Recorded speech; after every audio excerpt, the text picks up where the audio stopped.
ആദ്യ മത്സരത്തിലെ സമനിലയ്ക്ക് ശേഷം നമുക്ക് ബ്രസീൽ ടീമിനെ നോക്കാം. രണ്ടാം മത്സരത്തിന് ഇറങ്ങുമ്പോൾ വലിയ മാറ്റം ഉണ്ടാകുമെന്ന് അവരുടെ പരിശീലകൻ അഞ്ചലോട്ടി വ്യക്തമാക്കിയിട്ടുണ്ട്. ഈ രണ്ടാമത്തെ മത്സരത്തിൽ എങ്ങനെയായിരിക്കും ബ്രസീൽ ഇറങ്ങുക, അവരുടെ ഫോർമേഷൻ എന്തായിരിക്കുമെന്ന് വളരെ പെട്ടെന്ന് നമുക്ക് നോക്കി വരാം. ഫോർമേഷൻ 4-2-3-1 എന്ന ഫോർമേഷനിൽ ബ്രസീൽ ഇത്തവണയും ഇറങ്ങും എന്നാണ് പ്രതീക്ഷിക്കുന്നത്. ഗോൾ കീപ്പറായി ആലിസൺ ബെക്കർ ഉണ്ട്. അതിനുശേഷം പ്രതിരോധ നിരയിലേക്ക് വരികയാണെങ്കിൽ 4 പേർ ഡാനിയാലോ സ്റ്റാർട്ടിംഗ് 11-ൽ തിരിച്ചെത്തിയേക്കും എന്നതാണ് ഏറ്റവും ഒടുവിൽ പുറത്തുവരുന്ന റിപ്പോർട്ടുകൾ. മാർക്കിഞ്ഞോ ഉണ്ട്, ഗബ്രിയേൽ ഉണ്ട്, സാന്റോസ് ഉണ്ട്. ഇതാണ് പ്രതിരോധ നില. ചില വീഴ്ചകൾ പ്രതിരോധ നിരയ്ക്ക് ആദ്യ മത്സരത്തിൽ ഉണ്ടായിരുന്നു. അതുകൊണ്ട് തന്നെയാണ് ഈ മാറ്റത്തിലേക്ക് പരിശീലകൻ പോകുന്നത്. മധ്യനിരയിലേക്ക് വരുമ്പോൾ മധ്യനിര ഏറ്റവും കൂടുതൽ മാറ്റം ഉണ്ടാകേണ്ടത് അവിടെയാണ്. കളി മനയേണ്ട സ്ഥലമാണ്. അവിടെ ചില വീഴ്ചകൾ ബ്രസീലിന് ആദ്യ മത്സരത്തിൽ ഉണ്ടായിരുന്നു. അതുകൊണ്ട് തന്നെ മാറ്റം ഉണ്ടാകുമെന്ന് പ്രതീക്ഷിക്കുന്നു. ബ്രൂണോ ഗിമെറസ് ഉണ്ട്, കാസിമിറോ ഉണ്ട്, റഫീഞ്ഞയുണ്ട്, പക്കറ്റുണ്ട്, വിനീഷ്യസ് ജൂനിയർ ഉണ്ട്.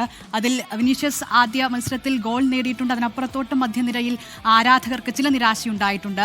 മുന്നേറ്റത്തിലേക്ക് വരുമ്പോൾ അവിടെയും മാറ്റം പ്രതീക്ഷിക്കുന്നത്. മാത്യൂസ് കുഞ്ഞ മുന്നേറ്റ നിരയിലേക്ക് വരും എന്നാണ് പ്രതീക്ഷിക്കുന്നത്. മൊറോക്കോയുമായുള്ള മത്സരത്തിൽ നിന്ന് ഏറ്റവും ചുരുങ്ങിയത് 2 മാറ്റങ്ങളെങ്കിലും ബ്രസീൽ ടീമിൽ ഉണ്ടാകും എന്നാണ് പ്രതീക്ഷിക്കപ്പെടുന്നത്. സ്ട്രൈക്കർ ഇഗോർ തിയാഗോയ്ക്ക് പകരം മാത്യൂസ് കുഞ്ഞ ടീമിൽ ഉൾപ്പെടുത്തിയേക്കും മുന്നേറ്റത്തിൽ. ഒപ്പം പ്രതിരോധ നിരയിൽ വന്നാൽ റോജർ ഇബാനസിന് പകരം ഡാനിയലോ വന്നേക്കും. ഈ 2 മാറ്റങ്ങൾ പ്രതീക്ഷിക്കുന്നുണ്ട്.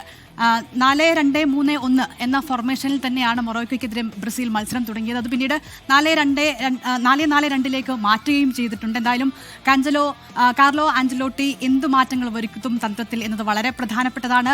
ഈ മത്സരം ബ്രസീലിന് വളരെ നിർണായകമാണ്. കാരണം ആദ്യ മത്സരം സമനിലയിൽ അവസാനിച്ചിട്ടുണ്ട്. ജയിച്ചില്ല എങ്കിൽ ബ്രസീലിന്റെ നില, ഈ ലോകകപ്പിലെ നില തന്നെ പരുങ്ങലിലാകുന്ന സാഹചര്യമാണ്.